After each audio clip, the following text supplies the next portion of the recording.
All right, we're live. Hi, everyone. I'm Deb Fair, and I'm the Executive Director for Pedigree Foundation. And I'm really pleased that you are all here today for our second in a series of Dogs and Data webinars. This one's really interesting because it has to do with how you can scale your foster program with technology solutions. And if you're like me, we're going to talk about artificial intelligence. It can be a little daunting, and yet there are some great opportunities where we can leverage it, from creative marketing of the dogs under our care to how do we create efficient operations processes leveraging AI. And so here's some cool global facts that I dug up, and it's from Forbes magazine, and it says that 66% of people in the world are using AI regularly. 66%. And then 378 million people will use AI tools in 2026, and that's up from 116 million a year ago. So you can see these numbers really paint a clear picture that we're living in a world where AI is accelerating and moving a lot faster than we had anticipated.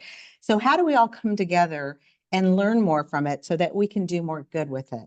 So I'm going to turn it over to Kristen Hassen, who's with Outcomes for Pets, and she's been leading conversations around AI and technology solutions within the animal welfare space. And then also from Adopt a Pet, our April Huntsman, who's the Senior Director of Animal Welfare. So with that said, I'm going to turn it over to Kristen. This is going to be a cool session. Hey everybody, welcome. And we're really excited. April and I are kind of bouncing back and forth, doing these together because I think we have a lot of overlapping interests, but some specialties within those. And I got interested in AI several years ago because I'm so frustrated with how behind animal shelters and rescues are left, relative to pet stores, relative to online puppy sales, relative to most of private business that has a lot more money, resources, and time to put into these things, and we just can't compete. And so AI was the first time I thought maybe we can actually start competing and this can level the playing field a little bit. So we're going to talk about AI and other technology solutions, but as Deb said, AI is being integrated into pretty much every technology solution now. So it is inescapable at this point. We have a couple of polls April is going to launch for you to kick it off, because I wanted to get a sense of where everybody in the group is at when it comes to how much you're using AI now, or using technology solutions in general. So technology solution doesn't necessarily have to be an AI technology solution, but want to know, are you using technology to solve any of the following foster program challenges? And then we list out a few challenges, and we know this list is far from comprehensive. There's a lot more than this, but these are some of the biggies.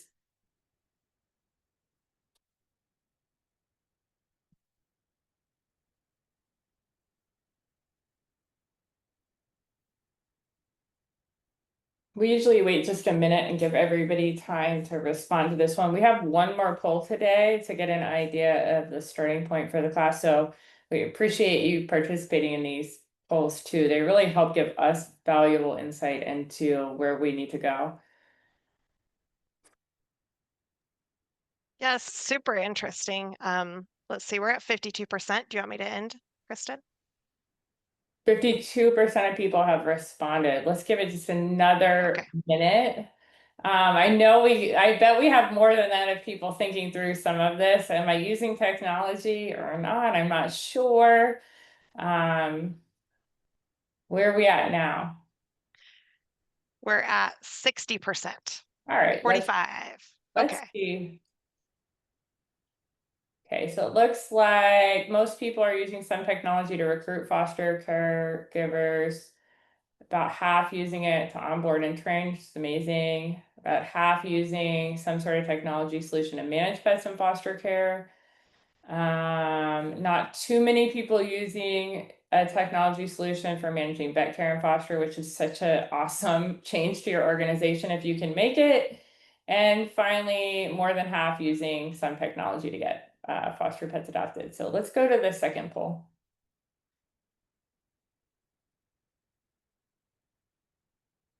Okay, so this is what platforms are you currently using? And again, this is a small list. There are so many different platforms you could be using. We wanted to give some examples of platforms we thought you might be using. So what I keep hearing is people saying, I'm using ChatGPT, but not as much about other platforms. So we're really curious about this one. And some of these, it should say Julius AI. It looks like Julius, but it's Julius.ai. Oops. Forgive me, everyone. I did not use AI to help me spell this correctly. Human error here.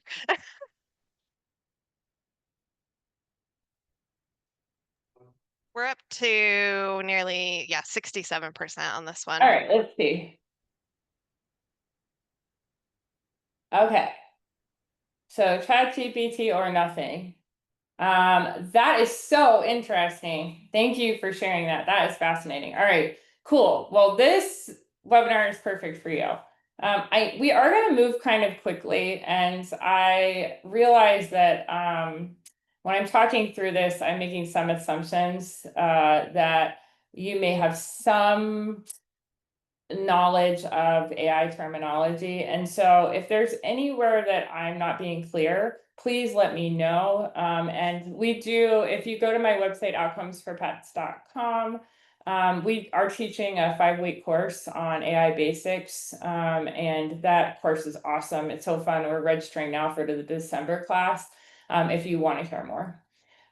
This is 2 parts. We're going to talk about how shelters are already using technology solutions and AI for their foster programs. We've just relaunched the Fostering Connections Toolkit, a guide to strengthening volunteer and foster programs. I love this guide. I helped write it, and it's just a bunch of great ideas for how to build bigger, better foster and volunteer programs. Most of them are actually low tech. We'll see ideas in that. So here are some of the common problems. Foster care is my passion. It is I think the single most important thing we can be working on in animal sheltering. I think we need to move to a foster focused system rather than a shelter focused system. But we hear a lot of the same problems. I have a list here on the left, and I'm not going to read through every one of them. But we hear short staffing, turnover, recruitment, communication. We can't manage pets in foster very well. Pets aren't getting adopted. Those are just some of the common challenges we hear. On the right is a post I found on social media of people complaining about their experience with the foster program. And they have some really legitimate concerns. Like, there probably could go about this a better way, but they have some really legitimate concerns. And this is coming from fosters. So we know foster programs are really challenged. And technology isn't the only answer to fix foster programs. I lament how under-resourced most foster programs are. We expect one foster coordinator to manage an entire population of pets that, if in the shelter, we would have 25 staff members for. And we know that we need to put more resources, more staffing, more energy, and more focus on foster programs. Maddie's Fund, years ago, I was part of a working group that created this 7 guiding principles for foster programs, along with Kelly Dewar and Sheila Sigerson. And I still think this little 1-pager is a guide for how you get to really a robust foster program. And then, if you haven't checked out the Maddie's Fund foster care resources, I love this list. It is comprehensive, and it's basically everything you need to build a high volume foster program. But we're going to talk about those challenges that we listed at the beginning and how shelters are solving those. And in this section, I just want to give you some examples that anyone can do. You don't have to have special training or knowledge to do this. And these can really help. So we're not going to cover every way that you can fix these problems in this section, but just give you some ideas. The first one is improving your foster recruitment. So this is one tail at a time. They use a Trello board to list their foster pets in need. They have different categories. They have just a foster information section. And then they have different categories of dogs, new dogs, dogs that have been in care for a long time. But they have really cute listings. This is just using Trello. Trello is a really simple system to use. This is a public Trello board, so anyone can view it. And this is a great way for people to be able to see what pets you have, learn more about them, and pick a foster pet. A lot of shelters just rely on their general listings of pets, or just, those things that are generated by shelter software systems, and those are not always those aren't very appealing to fosters. You can onboard fosters so much more effectively. What we're still seeing a lot of, I'm a shelter consultant and I work with shelters all over the country, and we're still seeing a lot of apply to become a foster, wait for a period of time, we'll communicate with you, then you attend an in-person orientation, you maybe have to do a background check, hopefully not, and then we will let you know when there's foster pets that need you. And for a lot of people, the conversion rate, a lot of shelters, it's so low. Like for every 100 people that want to foster, 3 people end up fostering. It's really tragic.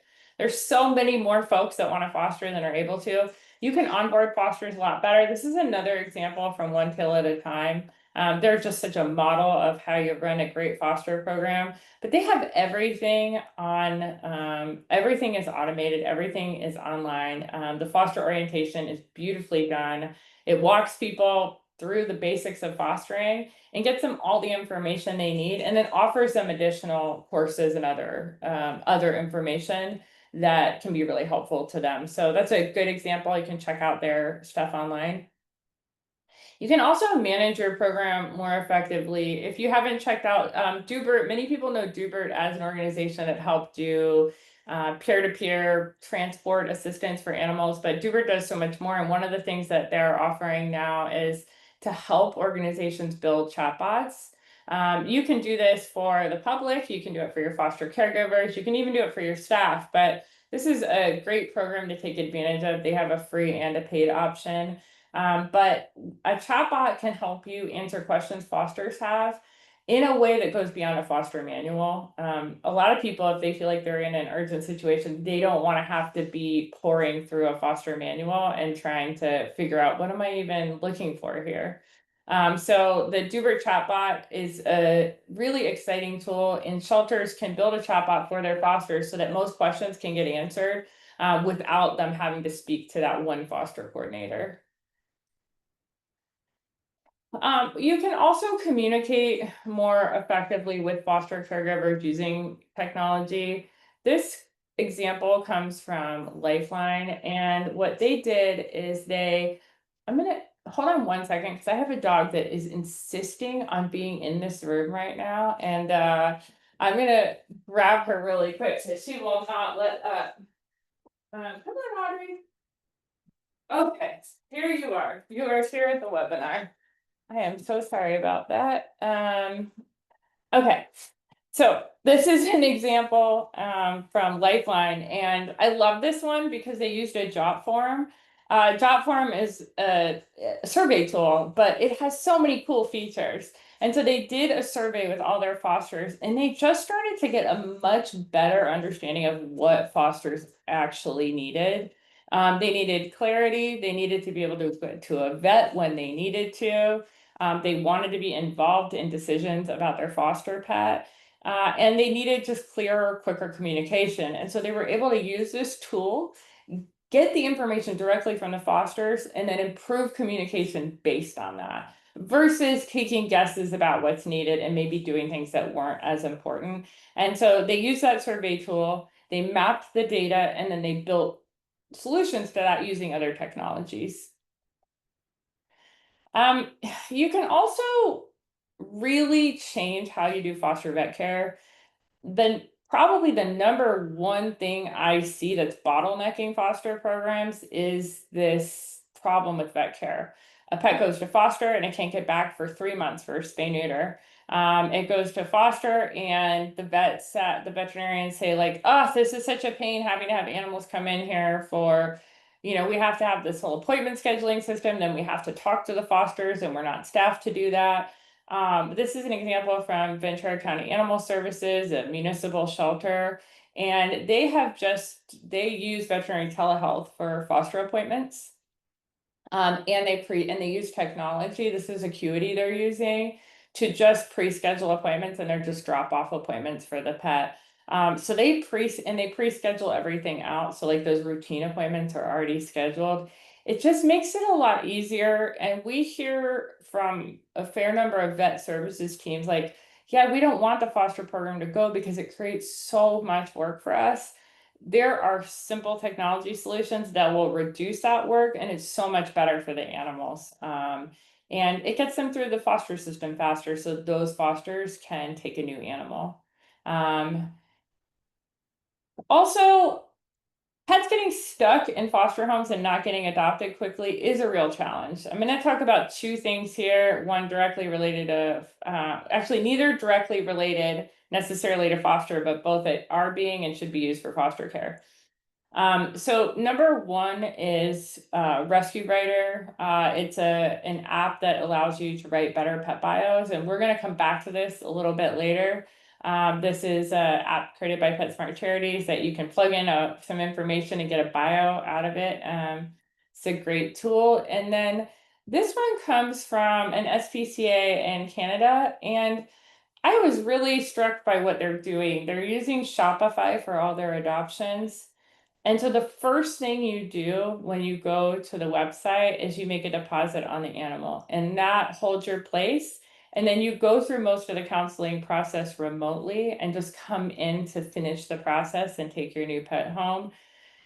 This might seem so foreign to a lot of people and like, what? That sounds crazy. But in reality, this is how puppies are being sold online. This is how most of the rest of the world is placing animals. And this is such a fascinating technology solution. You can also leverage this for foster. You can have foster parents claim that foster pet before they ever come in and work through that placement process. So they're just coming in to pick up the pet instead of doing all of that work in person, which we know takes longer and is more complicated. But I'm really, if anyone else is working on this, I'd love to know about it. Using kind of the claim the animal online and then complete the process. If you've ever been to like Puppy Spot or Good Dog or the puppy sales websites, that's how they work. So I'm really curious if anyone else in animal welfare is trying this, please let me know. Okay, so we're going to talk specifically about how AI can be used to transform your foster program. And we're going to go through some basics around AI. I'm going to slow down a little bit here, and then I'm going to show you in real time what it looks like to use AI to solve a foster program or problem. And so AI is being used by shelters and rescues. This is an article, or this is a video from New Haven Animal Shelter about how they're using AI, but you can simply Google AI animal shelter, and you'll see that animal shelters and rescues around the world are already picking up AI tools to help them. So whenever I talk about AI, I usually start with a lot of caveats because AI is really scary and we all should be very concerned. There's a book called Empire of AI. It is such an awesome read. I listened to it on Audible and I loved it so much. It's kind of like a big long soap opera of OpenAI and ChatGPT, but it is such a learning experience. The author goes through so many of the concerns and how they play out in the real world, from environmental impact to privacy concerns to the power of misinformation to cause global disruption, really. So that book is well worth reading and so fun and upsetting. So there's privacy concerns. We don't want you ever entering personal private information into AI. This is a challenge because ChatGPT is not a bad therapist in some cases, but you want to be really careful in the context of animal welfare, not to be talking about personal information, not to be giving identifying information about people or animals. We really don't know what the new world of public records is going to look like exactly, but we should expect that anything we're entering into AI could be public information. So we need to treat it that way. There are also environmental concerns. The environmental footprint of AI is I don't think we really understand it yet, but around the world, data centers are being put into places where there are already water shortages. These data centers require a tremendous amount of clean, cool water to keep them cool. That water takes away from people. This was just happening. I lived in Tucson. There was just a big fight over this, and Tucson has no water. I think that the Tucson City Council ultimately decided not to allow a data center there, but these are real concerns environmentally. There's also bias and misinformation. We're going to talk about this in the context of animal welfare specifically, but AI is biased. It's pulling all the knowledge that exists in the world, and so it shares those same biases. And then there's also the worry about job displacement. I think for animal welfare, we shouldn't worry as much about this. But there will be impact. So if a lot of people are displaced from jobs, that could mean that a lot more animals enter shelters. Global security concerns are beyond the scope of this talk, but read Empire of AI and other things just written about. There's a great website called AI 2027 that talks about sort of what the future could look like, and real worries there. And then finally, there's these ethical questions about AI. So I asked AI about a year ago, I asked ChatGPT, I fed it 5 animals and I said, I'm forced to euthanize 2 of these animals due to lack of space. Help me make the decision and tell me a rationale. It very quickly did that. It told me which pets to euthanize. I didn't agree. And I said, yeah, I don't agree with those because of this and this. And it said, okay, euthanize these other 2 animals. And that kind of thing really concerns me because I think we could see organizations using AI for things like that. And there could be consequences we don't even anticipate yet.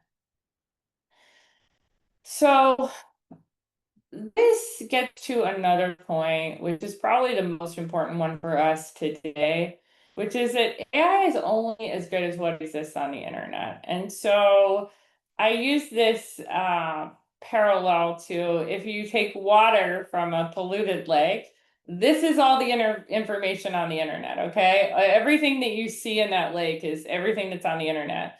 You're going to get water that's polluted. And this is going to be true as a result of AI as well.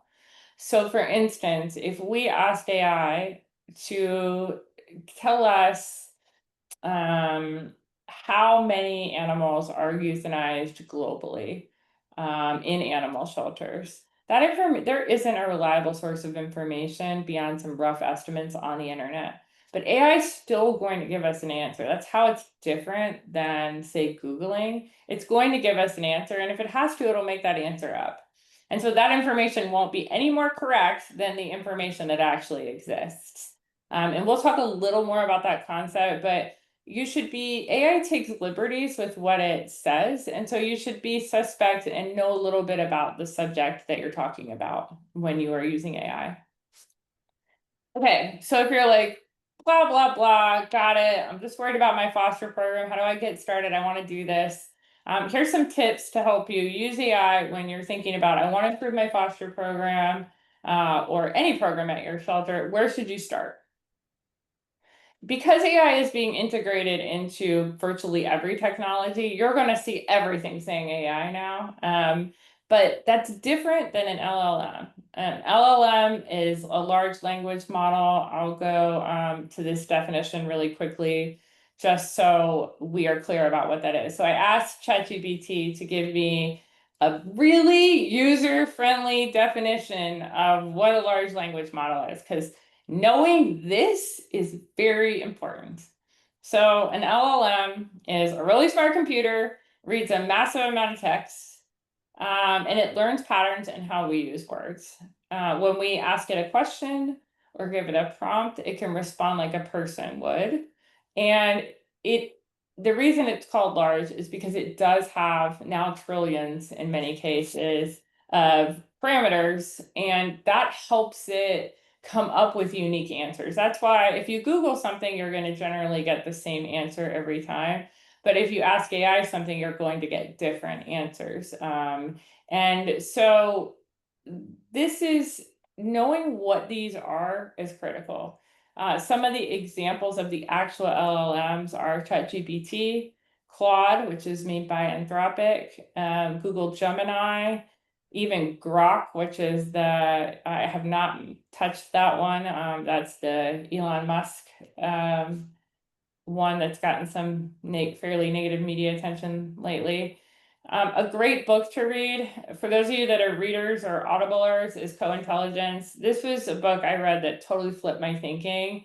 It's by Ethan Mollick, who also writes a just awesome blog about AI that is really written for regular people using it. But I recommend this book, even though it's now like a year or more, maybe a year and a half old, which is ancient history and AI world.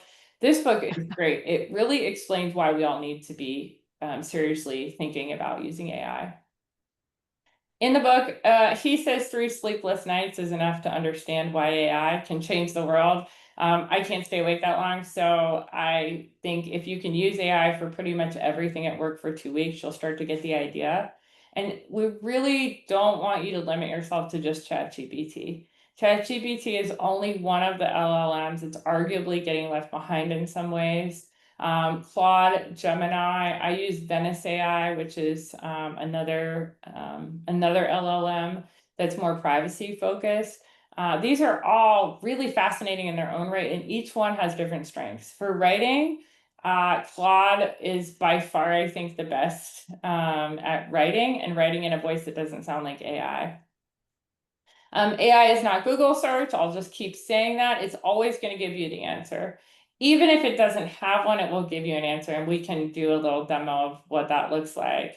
And in many cases, you need to use the paid version. This is changing somewhat, and that's not always true, but most subscriptions are about $20 a month. And if you're learning, it's better to have that level of access, unless the paid and unpaid are virtually identical. But the subscription fee is really worth it to get that better level of access. So this is what it looks like. This is Google Gemini.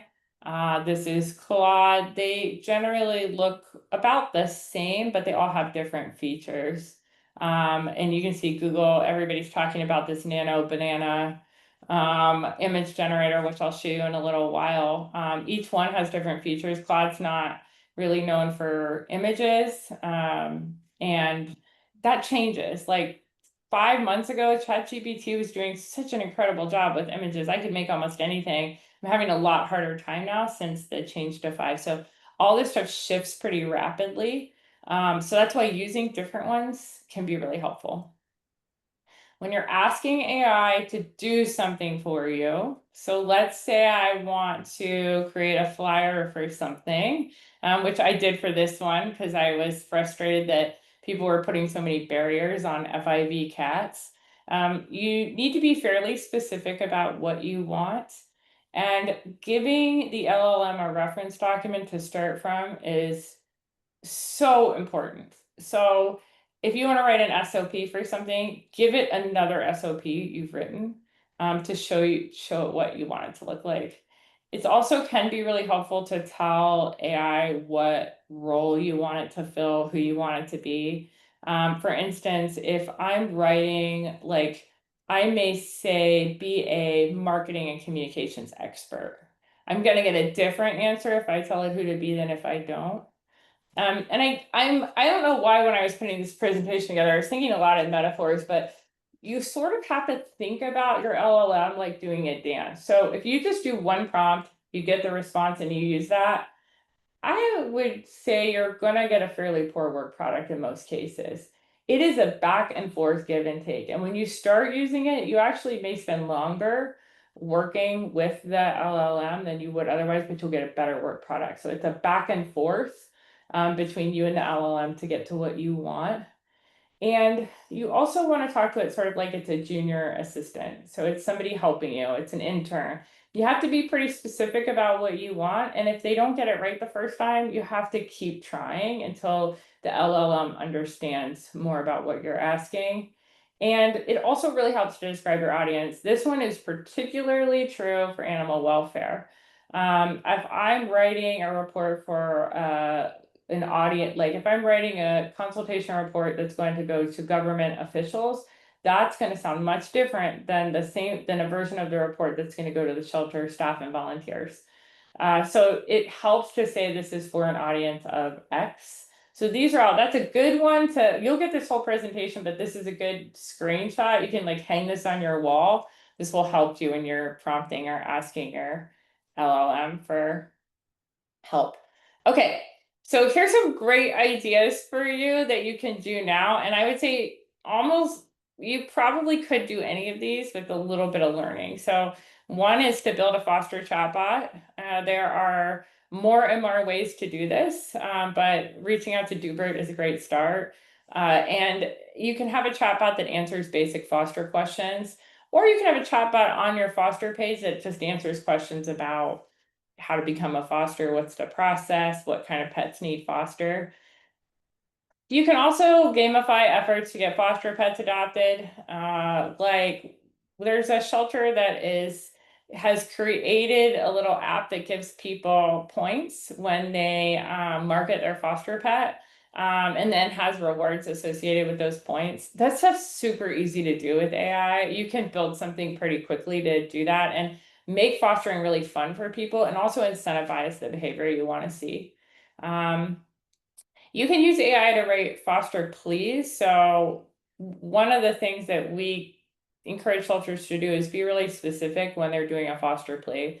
Just saying we're full, we need fosters now is not as effective of being more specific. So you can ask your LLM, like, how do I write a foster plea that's really going to resonate with people, get them inspired to act? Here's the problem I'm dealing with. And it will give you some great ideas for foster pleas. You can vibe code a foster pet matching tool. I'm sort of just learning about vibe coding, and it's a little bit harder, but it's getting easier every day. And the main LLMs are actually helping people code. So you can build a tool to help people find their perfect foster pet. And we're seeing a lot of that happening in the pet industry in general, AI being used to help people find the right pet for them. You can also use my very, very favorite platform, Julius, which is an AI platform built specifically for data. It's incredible. If you're a data nerd, like just get it today and upload some data and see what it can do. It's fascinating. I love it. It's like having your own personal data analyst. And you can also write songs about foster pets. So Suno is one of the apps that I use to write songs. If we had more time today, I might play you a foster song I wrote. But it's so cool because you can just say, write me a song about X, and you can make that song about the foster pet and just feed in the bio information and it'll write you a song about that. It's a fun way to market. You can combine that with some video and just create some cool marketing material you never would have been able to do otherwise. I'm going to ask you all, how could you think differently about your own data, your own foster data? So these are a couple of examples that aren't directly related to foster, but both involve AI. This is a dashboard made by Nebraska Humane using AI technology, where they're able to just have a live dashboard mapping out their community cat programs, where cats are being trapped and released, and where cats are being returned, and it really shows a lot of information. They can easily, this is now just automated for them. They don't have to do any extra work. The chart on the right, I love so much because this one was made by Julius. We're finishing up a project with Los Angeles Animal Services, and one of our goals was to reduce the length of stay and reduce capacity. They were, at any given time, that system had 1,300 to 1,500 dogs in shelter. It was really challenging environment. And so we wanted to have fewer dogs on site, so the dogs that were there got better care and better quality of life, and were not as at risk of euthanasia. And so we had the data, but we asked Julius, look at all of this data. Here's what we were tasked to do. Can you help us think about the data in ways we maybe didn't before? I thought this was so cool. It gave us this graph that showed us, so The orange line is dogs that have been in care for more than 30 days, and the blue line is animals that have been there, dogs that have been there less than 30 days. And you can see that we started our work, I think, in like October. But what you can see is this major shift here where all of the sudden the long stay population is lower and the population of short stay dogs is higher. And we never would have thought about that ourselves. Like, I don't think we ever would have been able to see that. And it was so cool to be able to have AI show us a way to look at our data. And I'm about to, the report we're doing for this, which will be public, it's like 35 pages. I am most excited about this single graph that AI helped me come up with. Actually, not me, our wonderful data analyst, Lindsay, who is also now obsessed with Julia. So I just got to be, I got to be enjoying the work product. You can also make stuff for your foster program so much faster. From manuals to rewriting your website language, I would encourage everyone here to go rewrite their website. Pretty much all of you could benefit from that. I pour over animal shelter websites all day, and oh my gosh, so many of the foster pages make it very unfriendly. They're not inspiring. They're very practical. You can use AI to just rewrite that and make it so much more compelling, and that takes 30 seconds to do. You can write scripts. I really love this one because for staff, this can be super helpful. Like, you can be like, when people ask about fostering, here is the script to use. That is so helpful to a frontline staff person who's really busy. That can be a great tool for shelters to have. For FAQs, you can just have those really simple, straightforward FAQ documents written just by taking like what's on your website. You can turn that into an FAQ. Standard operating procedures, you can make them better. All of a sudden, they don't have to be 9 pages anymore. They can be 2. You can add a quiz at the end to make sure people understood. You can also create great presentations. I love Beautiful AI, but it's only one of many platforms now that helps you make presentations using AI. I didn't use it for this talk today for a couple of reasons, but I use it for a lot of different talks, and it makes making presentations a lot more fun.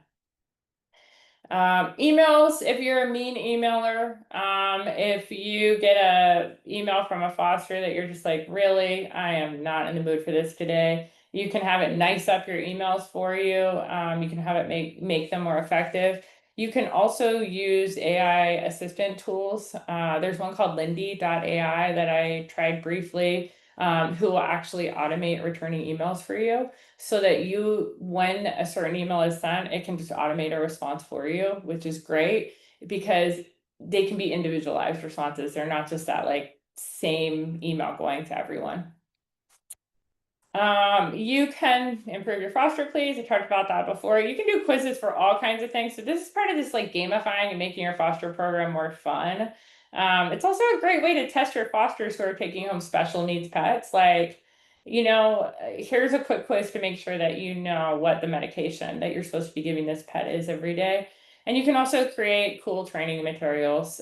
And I do this a lot by borrowing from other fields. Like, I'll say, how do they teach this in education? And I'll get a lot better materials. You can also just do fun stuff. And for a lot of us, I'm ADD, AI is perfect for me because it lets me be weird and creative all the time. On the left, I just took a little shelter dog and turned it into a pound puppy as a marketing thing. The dog in the middle, one of my dear friends, was very anti-AI, so I AI'd her dog into a unicorn. And then on the right, that's my pit bull Nani made into a gargoyle. I don't know why I did that, but it was fun. And you can have so much fun with this stuff. I mentioned Midjourney at the beginning in the poll. Beyond ChatGPT, there are different image generation apps that are a lot of fun to play with. I like Midjourney. It's a little bit more artsy and less controllable, but you get some really cool results from it. And also Google's new image generation tool is actually really cool too. So those are just a couple of examples of fun stuff that I messed around with. You can also generate new ideas. I wrote a blog recently about chunking, which is looking at the problem of your animal shelter in groups of animals. So if you pick a group of animals, a chunk of animals that really needs help. So in this case, we did kittens. And we did pairs of kittens we wanted to get adopted. And AI helped me come up with a really fun idea to do a kitten adoption event called Cat Flicks and Cuddles, where you come in, there's movies playing, there's kittens, you hang out with them, eat some popcorn. It's adorable. You take some kittens home. This was such a fun idea. I loved it. And it was just me saying, give me 50 great ideas for adoption, foster promotions for pairs of kittens. Really simple, didn't need to ask a lot. And it didn't just give me the idea, it generated all the communications for me. It gave me the image that I wanted to use. So that was great. Okay, so what should you expect to come next? Well, everyone who knows me personally is really tired of me talking about robot dogs, but I'm super freaked out about robot dogs. I think we're going to be seeing them in our world quite quickly. And people are increasingly finding ways to make robot dogs compete with actual pets or use robotic pets as companions for other animals. I think there's tremendous ethical questions around all of this. And it makes me sad to think that we could have robot pets be substitutes for real animals. However, this article is, I think, from NBC. It's a major national newspaper. But I think there's real reason to think deeply about this stuff and what is coming so that we can really be prepared. And there may be cases in which robotic pets can be really useful in places like memory care centers, where it may not be appropriate for someone to have a live animal, but they can sort of have the experience of that. But they're coming. I also think we're going to see AI augmented customer service. Staff turnover is so high in shelters. Most people I meet haven't worked in shelters for more than a year, and we've lost so much institutional knowledge. That must resonate with a lot of you because we're seeing it everywhere. AI augmented customer service can be really helpful because the AI works with the staff member to, if you ever read like Choose Your Own Adventure books, it's kind of like that where it's walking you through the process. If you've been to like a CVS Minute Clinic lately, that's AI augmented customer service. It's making sure that the person who may not have some core competencies can do the job well and offer consistent service.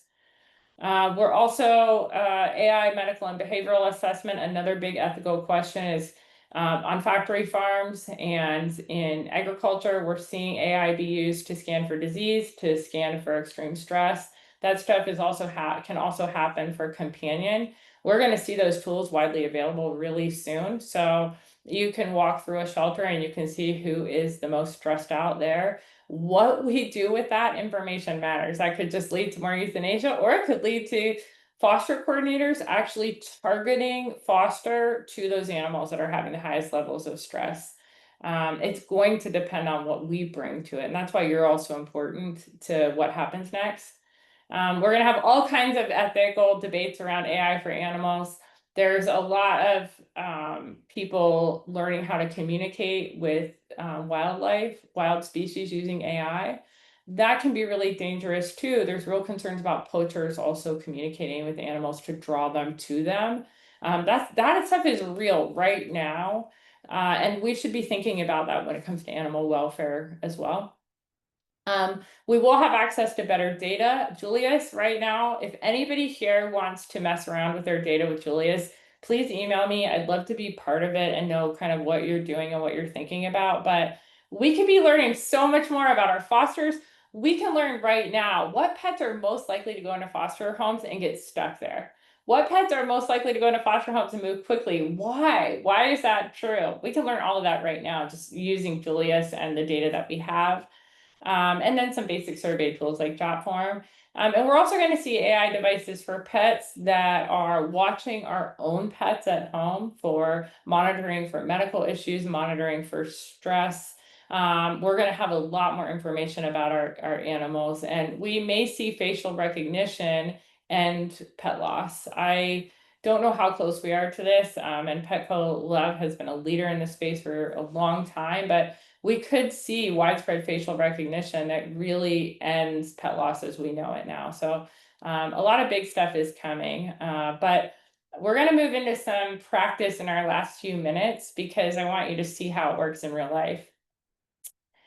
Okay, April, do you want to talk a little bit about the research that you all learned from the work that you did in this? Yeah. So I think everyone knows we've been doing a lot of research around like pet profiles online in this effort to try to squash the interest in like these puppy sites and bring more attention to the pets that are available for adoption. And we've done photos. We've got so much information on photos.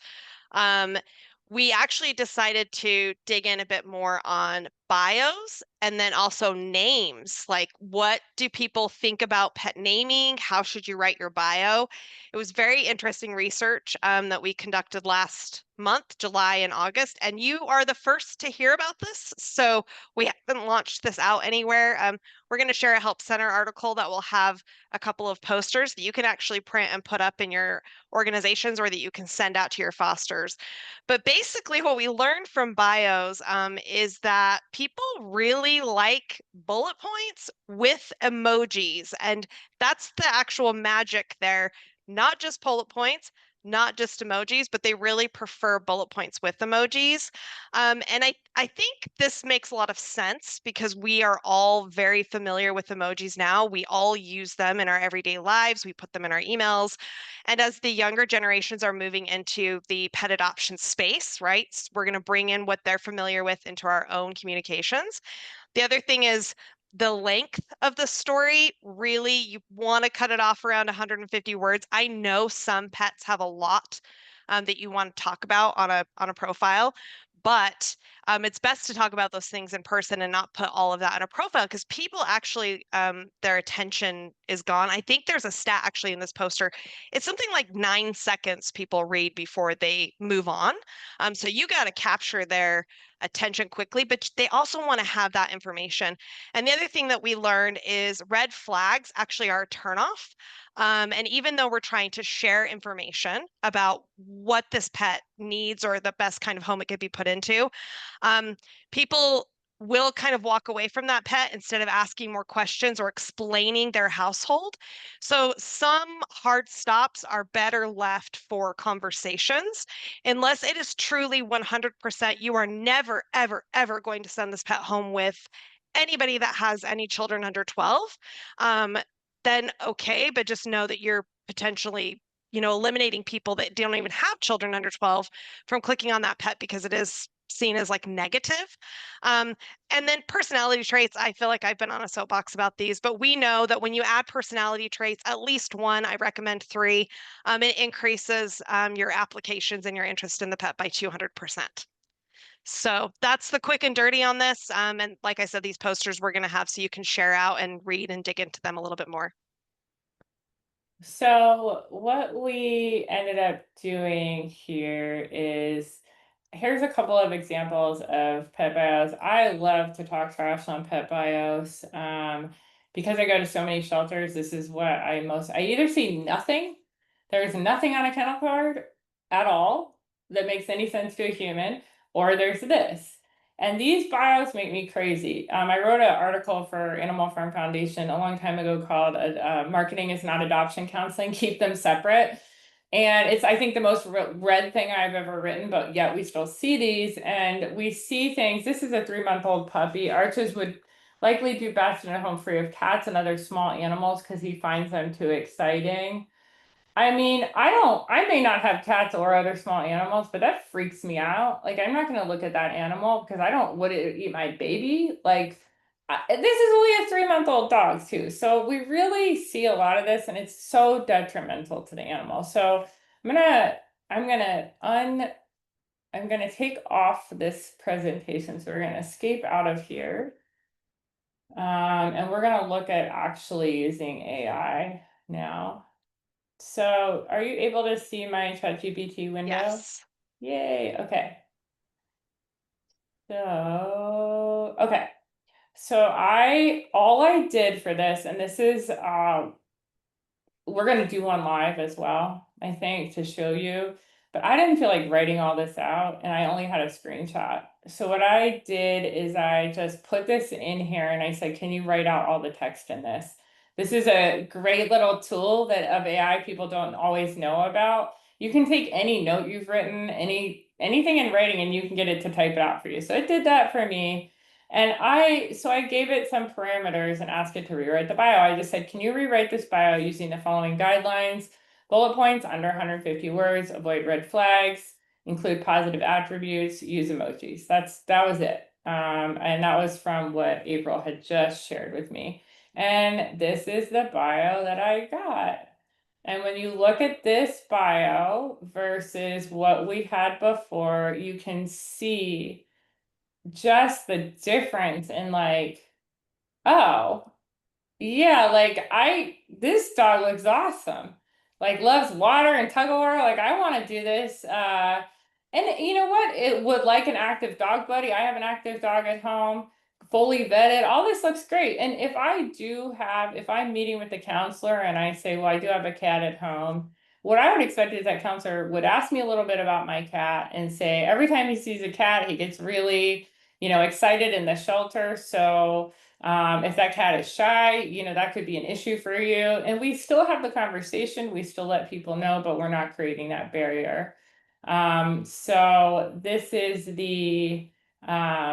was just sort of like a updated example where now they add in more emojis. But these are really cute. April, which of these do you prefer? I actually prefer the top one so that the emojis are really attached to like the things about the pet. And the other thing I love about the top one is it basically assigned 3 personality traits: adventurous, smart, cuddly, right? Like it did that for you from that bio. Yeah, I think that's like perfect. If you were to copy paste that into the Adopt-a-Pet profile, I wish this pet were still available, but right, because we could swap it out and see. It would, Totally. Yeah. So if people anybody are wants gonna, yeah, engage with it try more. this, let us know. Okay, so this one is we're gonna do this one live. So this is Donnie. Great, great, great. A lot of paragraphs. I don't know. I've stopped reading, right? Like there's just a lot here. He's not been observed with cats or kids. He might be a good candidate, best without another dog. We don't know why it says that. So let's go now back to ChatGPT and let's try this one. So all we're gonna do is we're gonna upload. Let's see, where did I save this? Trying to remember where I put this thing. Donnie is his name. While you're grabbing that, I just want to comment.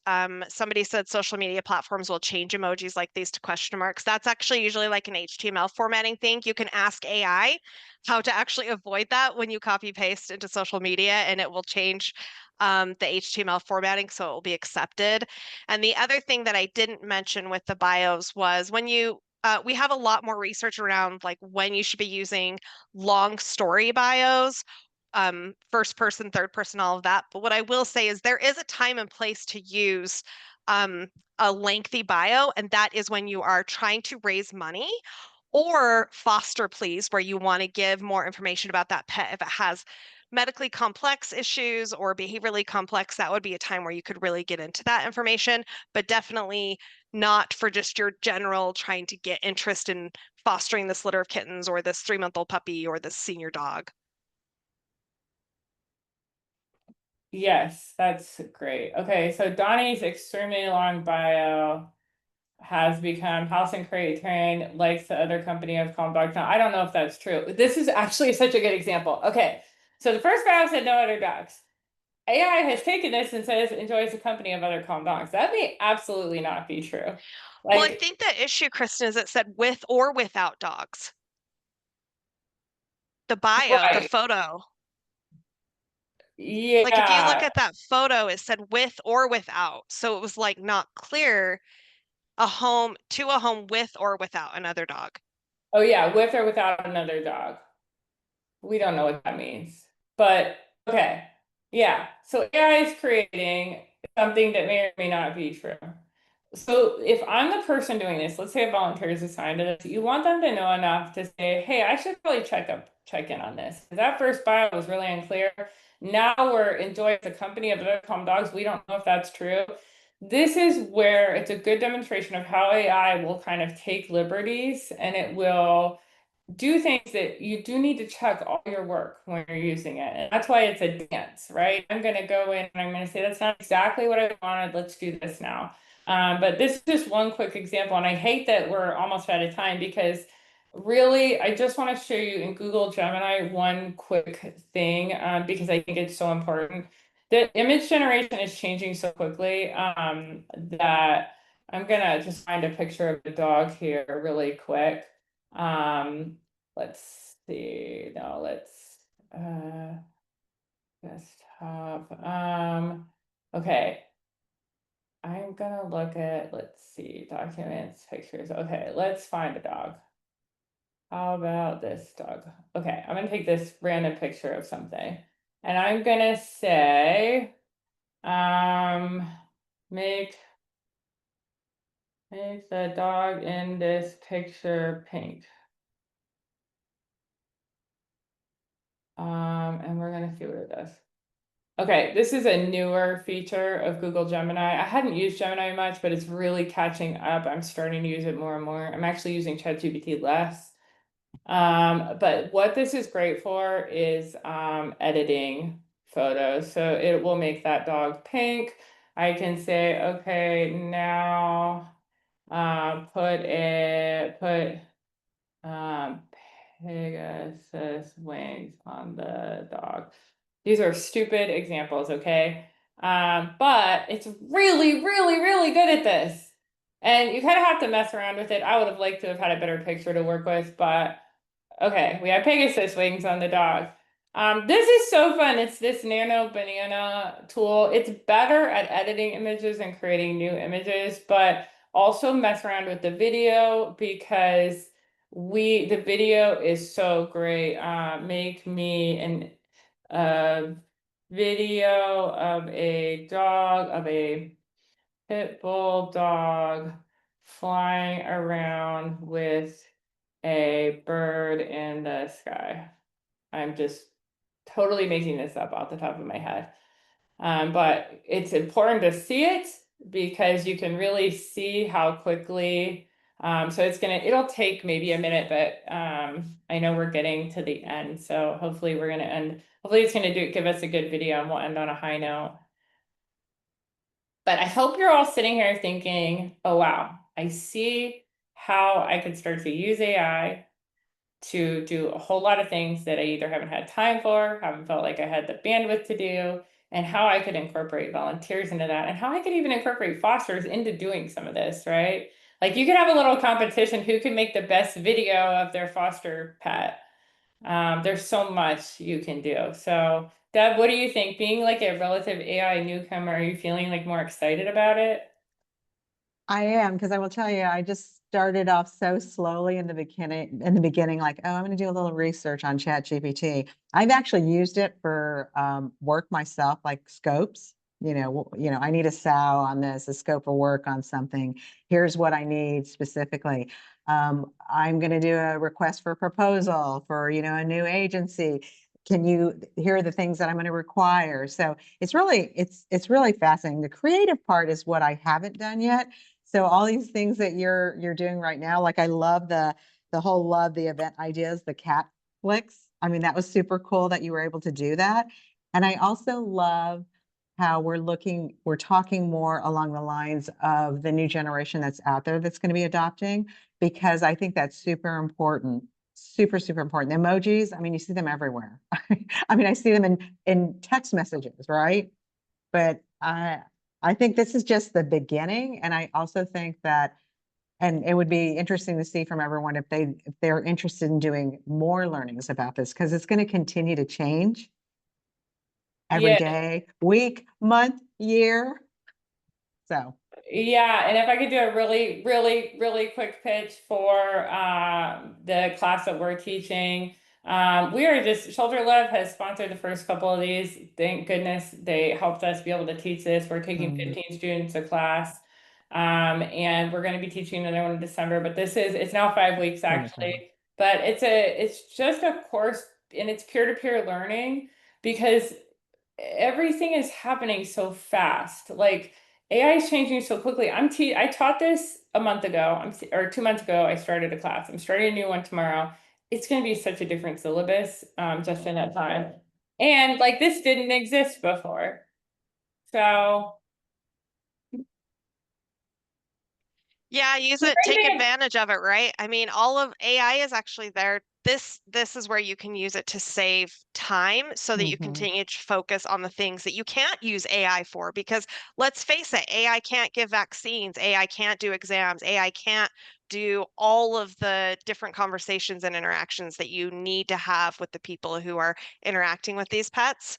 So how can you leverage AI and technology? It's funny because Deb, I think, is slow to adopt technology, and I'm like the fast one that's like, yeah, let's do it, which also can be problematic because when you adopt things a little too early, that can have its own challenges. But I think AI has been around long enough, these tools have been around long enough, that we should be trying to figure out ways to integrate them into our daily operations to save time. And also, they are fun. You do get a dopamine Mhm. hit. There's no denying it. So it's hard not to just go hog wild with it and request a photo of Taylor Swift singing her most famous song to a litter of puppies, as I may or may not have done with AI. I think you will find enjoyment in it. I think your fosters will find some enjoyment in it, especially if you can give them guidelines on which tools to use and how to use them.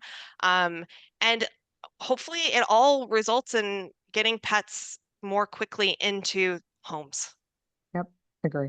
Deb, if you see a grant in the future, potential Pedigree Foundation grant of using like AI and technology to change something for an animal shelter, like, do you think that kind of thing is part of our future? Interestingly, it may be. Because we're always Yeah. looking at how do we, what are the game-changing initiatives that we should be supporting through our grants programs, as long as it increases fostering, adoption, transport, behavior. I think there's so much that we untapped, really untapped. And I know April's the early adopter. I might be the mid adopter, or maybe I'm the late adopter. I don't know what I am, but I'm adopting right now. That's so There was great. a Yeah, and Deb, I question. mean, Pedigree Foundation, I just want to say thank you because I think you all have supported a lot of work to keep shelter dogs competing for homes, well, like the work that you're all doing keeps them competitive in this like dog acquisition market. And I think it's this kind of presentation that allows us to keep up with the rest of the pet placement world and get dogs into homes and get them all in the home. So thank you. And thank you, April. You all both do such amazing, important work. And I think I speak for everyone on this webinar. We really appreciate you making this possible. Yeah, thank you. And thank you everyone who attended, taking time out of your day to spend with us while we always geek out on data, technology, all the things. And don't forget to join us for the next one as well, where we'll do Mhm. some myth busting, which should also be really, really interesting. And we'll send out the presentation as a follow-up. So thanks all for being here, and see you all at the next one. Thank you.